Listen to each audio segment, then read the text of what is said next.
Good afternoon mga kapatid. Ayan, nagluto ako ng simpleng pinakbet.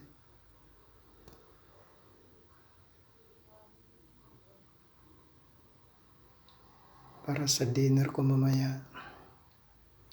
Hindi na ako naglagay ng hindi ko na ipinakita yung kanina, yung paggisa ko.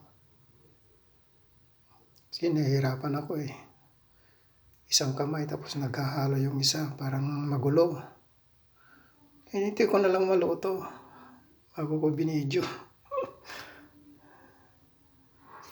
Ayan, may mushroom. May halo-halo pakbet nga eh. Pero hindi ako naglagay ng ampalaya. Kasi hindi ako masyadong nakain sa mapait.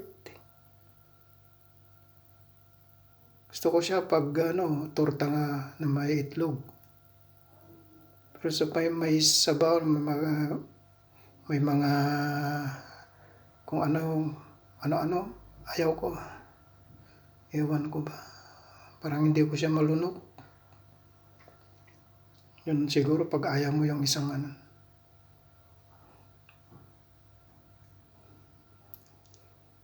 Ayan mga kapatid, maraming salamat sa inyong suporta at panunood sa aking mga simpleng video. Hanggang sa muli. Ciao!